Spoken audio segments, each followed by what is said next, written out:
Hello students, this is Priya Mahajan, your maths tutor, and once again I welcome you all on my channel विद्यालय।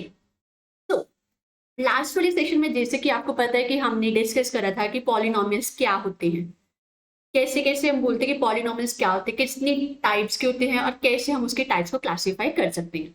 Then हमने discuss करा था उसके graphical representation के different different types of polynomials की graphical representation हमने discuss करी थी। अब बात करते हैं कि आज हम क्या डिस्कस करने जा रहे हैं। आज का हमारा मेन टॉपिक है, हम डिस्कस करेंगे relationship between the zeros and coefficient of the polynomial. अब zeros and coefficient of the polynomials के बीच में हमें रिलेशन डिस्कस करना है। अब जीरोस के बारे में तो आपको पता है क्या होता है।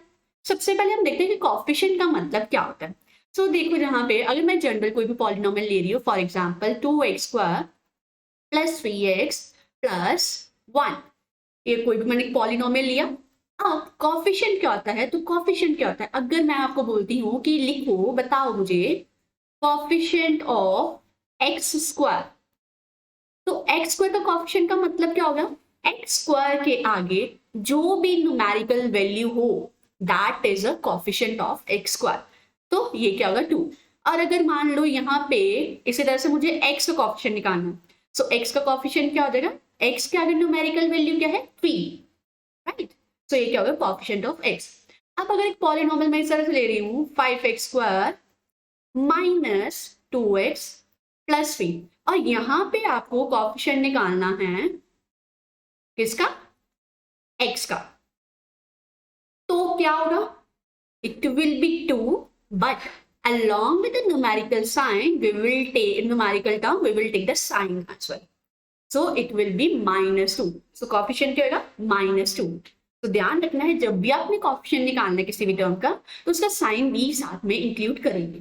coefficient का कॉन्सेप्ट क्लियर हो गया कि क्या होता है coefficient। Okay wonderful. अब हम डिस्कस करते हैं कि रिलेशनशिप क्या होता है zeros and the coefficient of a polynomials. ठीक है।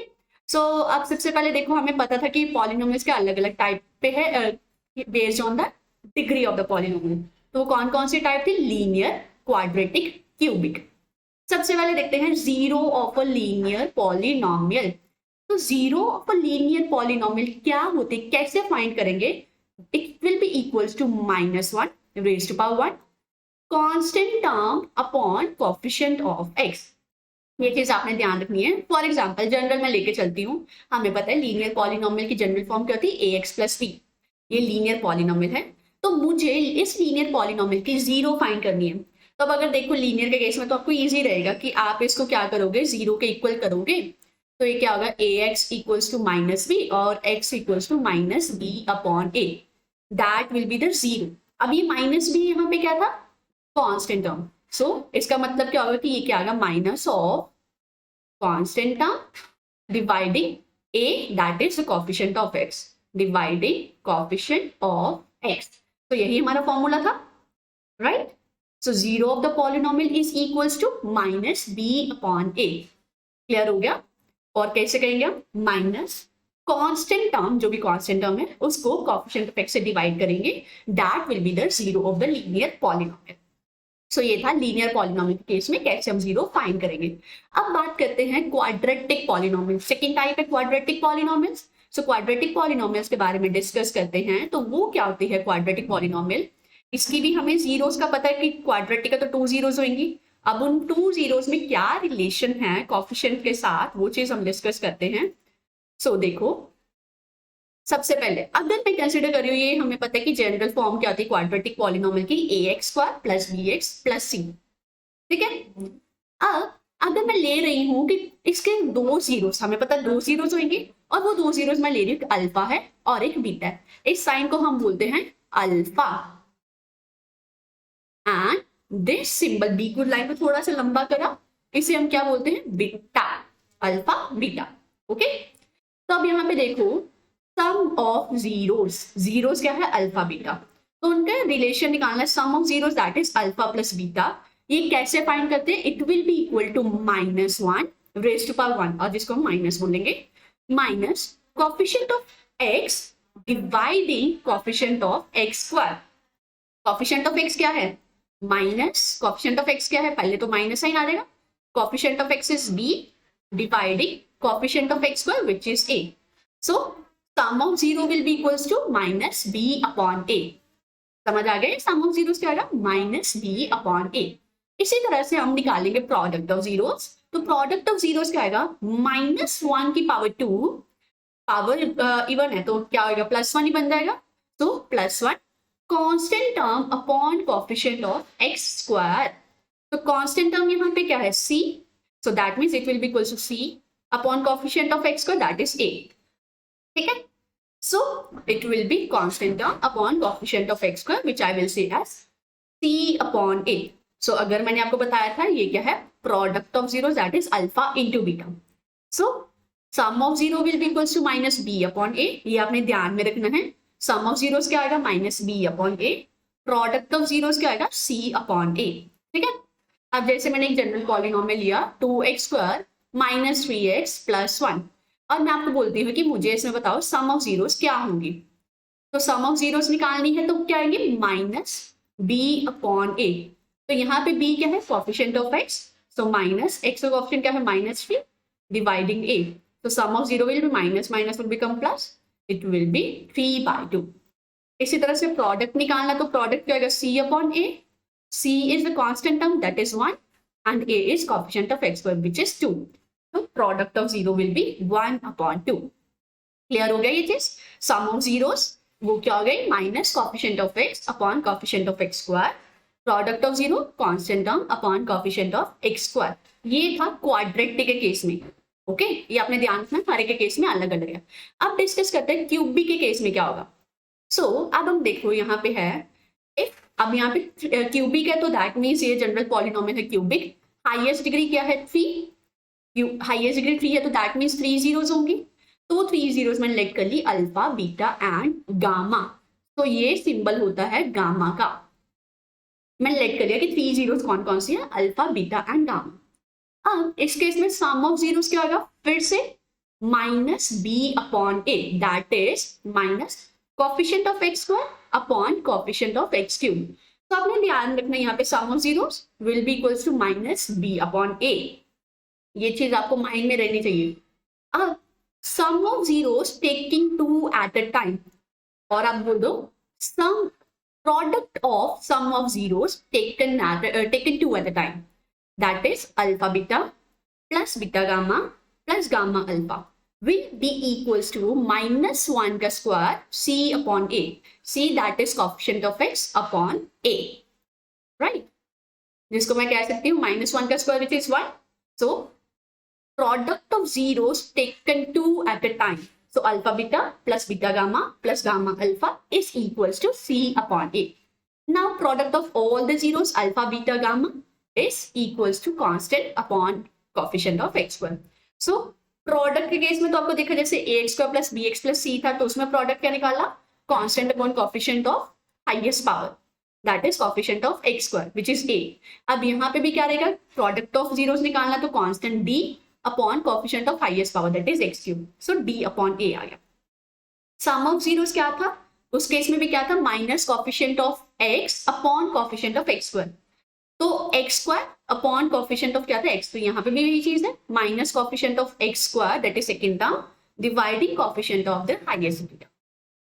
यहाँ पे नई चीज है कि ये ऐड हुई है, sum of product of zeros taken 2 at a time which is c upon a, that is coefficient of x dividing coefficient of x cube. तो कोएफिशिएंट डिनोमिनेटर में हमेशा देखो कोएफिशिएंट क्या रहेगा, हाईएस्ट पावर ऑफ x का रहेगा. ठीक है, तो ये चीज आपको क्लियर होगी कि क्या क्या रिलेशन था जीरोस का और उसके कोएफिशिएंट के डिग्रीज में पॉलिनोमियल्स के कोएफिशिएंट का. Okay wonderful. अब जो नेक्स्ट हमारा मोस्ट इंपॉर्टेंट कॉन्सेप्ट है वो क्या है, डिस्क्रिमिनेंट. डिस्क्रिमिनेंट जिसको हम डिनोट करते हैं डी से, क्या होता है डिस्क्रिमिनेंट. और डिस्क्रिमिनेंट हमें जो फाइंड करना है वो क्या है, क्वाड्रेटिक पॉलिनोमियल का फाइंड करना है. ठीक है, अब हमें पता है क्वाड्रेटिक पॉलिनोमियल जनरल मैंने ली ax square plus bx plus c, जिसमें a तो नॉन जीरो रहेगा, राइट. a तो डेफिनेटली नॉन जीरो. अगर मैं मान लो यहाँ पे कह रही थी a जीरो है तो क्या बन जाएगा, 0x square plus 5x plus c. तो 0 इंटू सम नंबर वो तो 0 हो गया. तो फिर ये तो क्या हुई, क्वाड्रेटिक तो रही नहीं, ये तो लीनियर बन गई. सो क्योंकि हम इसको क्वाड्रेटिक ही रहने देना चाहते हैं तो ए 0 नहीं हो सकता, ठीक है, तो ए यहाँ पे 0 नहीं हो सकता। अब पॉलिनोमियल अगर क्वाड्रेटिक है तो उसका डिस्क्रिमिनेंट क्या होता है, तो डिस्क्रिमिनेंट फाइंड करने का हमारा फॉर्मूला होता है B square minus 4ac। This is very important formula, you need to understand D, that means discriminant. और डिस्क्रिमिनेंट से आपको डिस्क्रिमिनेंट फाइंड करना आगे आपको पता लग जाएगा कि पॉलिनोमियल के रूट्स कैसे होंगे, उनकी नेचर कैसी रहेगी, ठीक है। सो ये फॉर्मूला क्या है डिस्क्रिमिनेंट फाइंड करने का, बी स्क्वायर माइनस 4ac, जिसमें हमें पता है एबीसी क्या है, coefficient of x square is a, coefficient of x is b and c is the constant term, right? अब यहाँ पे अब d भी देखो, d यहाँ तो 0 हो सकता है, या 0 से ग्रेटर हो सकता है, या फिर 0 से लेस हो सकता है, 3 केसेस हैं। अब अगर फर्स्ट केस लेते d ग्रेटर देन 0 है, मैंने आपको क्या बताया था कि इसी डिस्क्रिमिनेंट से हमें पता लग जाएगा कि जो इसके रूट्स और जीरोस जो हैं उसकी नेचर कैसी है, किस तरह के हैं रूट्स, किस तरह के हैं मतलब दोनों सेम रहेंगे, दोनों सेम नहीं रहेंगे, रियल रहेंगे, कैसा आंसर आएगा वो हमें इससे पता लग जाएगा। अब कैसे पता लगेगा, अगर d ग्रेटर देन 0 है फर्स्ट केस, तो इस पॉलिनोमियल के, इस क्वाड्रेटिक पॉलिनोमियल के, हमें पता है क्वाड्रेटिक है तो दो रूट्स आएंगे, 2 जीरोस आएंगे, तो फिर उस केस में क्वाड्रेटिक पॉलिनोमियल के 2 रियल एंड अनइक्वल जीरोस आएंगी, मतलब रियल तो होंगी बट दोनों अलग अलग जीरोस आएंगी। अगर d की वैल्यू ग्रेटर देन 0 है तो क्या आएगा, 2 रियल एंड अनइक्वल जीरोस आएंगे, ठीक है। अब बात करते हैं सेकंड केस में, अगर d 0 के इक्वल है तब क्या आएगा, तब b 2 रियल जीरोस आएंगे बट वो दोनों ही क्या आएंगे, सेम रहेंगे, रियल एंड इक्वल जीरोस, ठीक है। ये चीज क्लियर हुई कि d अगर 0 के इक्वल है तो पॉलिनोमियल की 2 equal and real and equal zeros आएंगे, ठीक है। अब अगर d की वैल्यू लेस देन 0 आ गई तो उस केस में रियल जीरोस कोई भी एग्जिस्ट नहीं करेगी, उस केस में रियल जीरोस कोई भी एग्जिस्ट नहीं करेगी, ठीक है। और कैसी जीरोस को हम बोलते हैं, कॉम्प्लेक्स, जिसके बारे में अभी हम डिस्कस नहीं करेंगे, आपका क्लास 11 का कॉन्सेप्ट आ गया, ओके। सो आपको क्लियर हो गया कैसे कैसे हमने करना। अगर d इक्वल टू 0 है then 2 equal and real roots होंगे, 2 इक्वल एंड रियल जीरोस होंगी। If d is less than 0, no real zeros. If d is greater than 0, 2 real and unequal zeros होंगी। समझ गए ये बात, डिस्क्रिमिनेंट का कॉन्सेप्ट क्लियर हो गया, ओके वंडरफुल। अब आपको ये सारा जो इसका बेसिक कॉन्सेप्ट है, जो बेसिक ओवरव्यू, जो कॉन्सेप्ट आपको पता होने चाहिए थे इस टॉपिक के बारे में, इस चैप्टर के बारे में, वो सारा हमने डिस्कस कर लिया। एक बार मैं एक ग्राफिक, एक आपको माइंड मैप से एक ओवरव्यू देती हूँ क्या क्या हमने डिस्कस करा। सो ये देखो, हमने स्टार्ट करा था पॉलिनोमियल्स। तो पॉलिनोमियल्स में सबसे पहले हमने डिस्कस करा था इसकी types based on the degree. तो डिग्री का मतलब क्या होता है, डिग्री का मतलब जो भी उस पॉलिनोमियल की हाईएस्ट पावर होगी, उस पॉलिनोमियल के वेरिएबल दैट इज एक्स अगर ले रहे हैं तो उसकी जो भी हाईएस्ट पावर होगी वो क्या होगी, उसकी डिग्री होगी। अब उसी हाईएस्ट पावर दैट इज उसकी डिग्री के बेस पे हमने पॉलिनोमियल्स को 3 टाइप्स में क्लासिफाई करा था।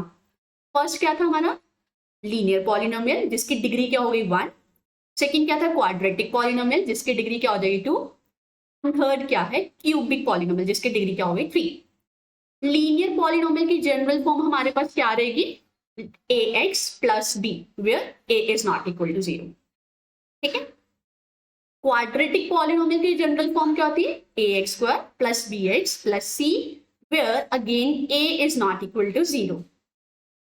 एंड क्यूबिक पॉलिनोमियल की क्या रहेगी हमारे पास, ax square plus bx square plus cx plus b such that a is not equal to 0। तो ये था पॉलिनोमियल्स का मतलब क्या होता है, ठीक है, और कैसे कैसे हम उसको क्लासिफाई कर सकते हैं। देन हमने पढ़ा था इसके जीरोस के बारे में। तो जीरोस के बारे में हमने डिस्कस करा था कि यहाँ तो पॉलिनोमियल हो सकता है जिसके कोई भी जीरो एग्जिस्ट ना करे, 1 0 एग्जिस्ट करे, 2 0 एग्जिस्ट करे, 3 0 एग्जिस्ट करे, इस तरह से हो सकता है। अब देखिए जीरोस का मतलब मैंने आपको बताया था, ग्राफ की हेल्प से देखे तो जीरोस का मतलब क्या है। ग्राफ हम प्लॉट करेंगे तो कैसे करेंगे, देखो हमें कैसे पता लगेगा। केस क्या आ सकता है, या तो 2 जीरोस होंगे। कैसे फाइंड करेंगे 2 जीरोस? जितने पॉइंट पे वो ग्राफ एक्स एक्सिस को इंटरसेक्ट करता है वो क्या उसके जीरोस डिफाइन करता है। अब ये ग्राफ है, देखो ये जो है हमारे पास इस तरह से पॉलिनोमियल, ये क्या है, पैराबोला, डाउनवर्ड पैराबोला ये। अब ये एक्स एक्सिस को एक इस पॉइंट पे कट कर रहा है और इस पॉइंट पे कट कर रहा है, 2 पॉइंट्स पे कट कर रहा है, that means number of zeros क्या आएगी, 2 होगी। ठीक है, सिमिलरली इस केस में है, यहाँ पे भी क्या 2 पॉइंट्स पे कट कर रहा है, तो नंबर ऑफ जीरोस क्या होगी, 2। सो ये फर्स्ट केस है जिसमें ग्राफ एक्स एक्सिस को 2 पॉइंट्स पे कट कर रहा है, दैट मीन्स उस केस में number of zeros will B 2। अब अगर ग्राफ एक्स एक्सिस को जस्ट 1 पॉइंट पे कट करता है तब नंबर ऑफ जीरोस क्या रहेंगी, 1। ठीक है, हमने हमेशा एक्स एक्सिस के पॉइंट देखने हैं कि एक्स एक्सिस पे किस पॉइंट पे वो कट कर रहा है। ओके, थर्ड केस आ जाता है कि अगर ग्राफ एक्स एक्सिस को कट ही ना करे तब नंबर ऑफ जीरोस कहेंगे 0, जीरोस एग्जिस्ट ही नहीं करेंगे, दैट मीन्स उस केस में तो नंबर ऑफ जीरोस हम क्या लिखेंगे उस केस में, 0। ठीक है, अब देखते हैं कि क्वाड्रेटिक पॉलिनोमियल्स की ग्राफिकल रिप्रेजेंटेशन, मैंने आपको बताया था क्वाड्रेटिक पॉलिनोमियल्स उसका ग्राफ कैसा होगा, पैराबोलिक होएगा। अब वो पैराबोला अपवर्ड भी हो सकता है जैसे कि ये है, और डाउनवर्ड भी हो सकता है जैसे कि मैंने ये वाला प्लॉट करा। अपवर्ड कब होता है, वो डिपेंड करता है कोफिशिएंट ऑफ एक्स।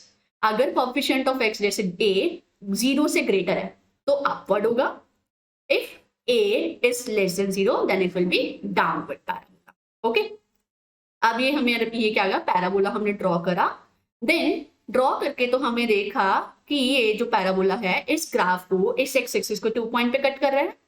क्या क्या है 2 पॉइंट्स, यहाँ पे देखे तो इसको मैं अगर देखती हूँ तो ये क्या आ गया, किस पॉइंट पे कट कर रहा है, एक तो पॉइंट इसका आ गया ये वाला जो कि क्या है -1, तो एक जीरो इसकी हो गई -1, एंड इस पॉइंट पे कट करा जो कि पॉइंट क्या है 4, so that mean second zero क्या होगा इसकी 4। सो इस ग्राफ की 2 जीरोस कौन सी हो गई, -1 एंड 4। अब -1 देखो, अगर मैं इसमें सब्स्टिट्यूट करती हूँ -1, x स्क्वायर -3x -4 था, तो -1 सब्स्टिट्यूट करा, -1 square -3 into -1 -4, -1 square is 1, minus minus plus 3 -4 which is 4 -4 0, तो आंसर आ गया ना 0। सो दैट मीन्स -1 इसके एक 0 होगी। तो ये मैंने आपको क्लियर करके बता दिया कि 0 एक्चुअल में आती है या नहीं, कि ग्राफ से करेक्ट बताएगा कि नहीं। तो ग्राफ बहुत इजीली, हमें कुछ इतना स्पेसिफाई नहीं करना पड़ता, ग्राफ प्लॉट करा तो हमें आंसर आ जाता है। ठीक है, तो ये चीज भी क्लियर हो गई, राइट। अब बात करते हैं, इसके बाद हमने डिस्कस करा था relationship between the zeros and the coefficient, कि जीरोस और कोफिशिएंट में क्या क्या रिलेशनशिप है। तो सबसे पहले बात करते हैं क्वाड्रेटिक पॉलिनोमियल की। तो क्वाड्रेटिक पॉलिनोमियल में जैसे कि हमने आपको बताया कि 2 जीरोस एग्जिस्ट करेंगे, जैसे इसको मैं नाम दे सकती हूँ अल्फा, इसको नाम दे सकती हूँ बीटा। तो अब इसी चीज को देखो, मैं इस एग्जाम्पल की हेल्प से आपको यही चीज क्लियर कर दूंगी कि कैसे हम क्लासीफाई कर सकते हैं। अब मेरे पास 2 जीरोस आ गई थी, जैसे यही polynomial x square minus, polynomial मेरे पास क्या थी, एक्स स्क्वायर -3x -4, ये जो पॉलिनोमियल ड्रॉ करी हुई है। ठीक है, अब इसकी जीरोस आई -1 एंड 4, तो यहां से मैं सम ऑफ जीरोस निकालती हूँ, that is alpha plus beta, तो वो क्या होगा -1 + 4 विच इज 3। ठीक है, अब इस फॉर्मूला के अकॉर्डिंगली सम ऑफ जीरोस निकाले तो वो क्या था, -b/a, जिसमें b क्या है, coefficient of x, that is -3 dividing coefficient of x square which is 1, minus of -3 is 3। so देखो सेम आ गया ना। इस पेपर में आपके इस तरह से भी आ सकते हैं कि वेरीफाई करो, खुद पहले निकाल लो फिर स्टेटमेंट से चेक करो, तो इससे वेरिफिकेशन हो जाती है। ठीक है, अब ये तो हमने वेरिफिकेशन करी थी सम ऑफ जीरोस की, इसी तरह से हम प्रोडक्ट ऑफ जीरोस को भी वेरीफाई कर सकते हैं। So let's verify product of zeros as well. So zeros हमारे पास दो कौन सी थी, एक थी -1 एंड सेकेंड थी 4। सो प्रोडक्ट ऑफ जीरोस निकाला, that is alpha into beta निकाला, तो वो क्या होगा -1 × 4 विच इज -4। अब इस फॉर्मूला से निकाले तो वो प्रोडक्ट ऑफ जीरोस क्या बनना था, C/A। C क्या है, कांस्टेंट टर्म, A क्या है, कोएफिशिएंट ऑफ x, तो ये फिर से क्या बन गया -4, अगेन सेम आ गए। तो ये चीज क्लियर हो गई कि कैसे रिलेशन एग्जिस्ट करता है दोनों में। Okay wonderful. इसी तरह से ये तो जैसे मैंने क्यूबिक का क्वाड्रेटिक का डिस्कस करा है, इसी तरह से क्यूबिक में भी सेम ऐसा ही होता है। तो क्यूबिक में देखो हमारे पास क्या आ गया, यहाँ पे 3 जीरोस होंगी, जैसे मैंने नाम दिया अल्फा बीटा गामा, तो उसमें सम ऑफ जीरोस क्या आएगा minus B upon A. Sum of product of zeros taken two at a time, that is alpha beta plus beta gamma plus gamma alpha, वो क्या होगा c upon a. And product of zeros क्या रहेंगे इस case में, product of zero is minus coefficient minus constant term upon coefficient of x, coefficient of highest power of x, that is coefficient of x cube. So ये क्या आएगा minus d upon a. तो ये था complete overview कि इस chapter में हमने क्या क्या बेसिक हमारे जो कॉन्सेप्ट है, जो कॉन्सेप्ट क्लैरिटी हमारी होनी चाहिए वो हमने सब डिस्कस कर लिया. अब इसके रिगार्डिंग हम बहुत सारे क्वेश्चंस भी डिस्कस करेंगे सो दैट आपके कॉन्सेप्ट्स और अच्छे से क्लियर हो जाए. सो इसे नेक्स्ट वाली वीडियो में हम डिस्कस करेंगे इससे रिगार्डिंग कुछ questions. So bye bye, take care, have a great day.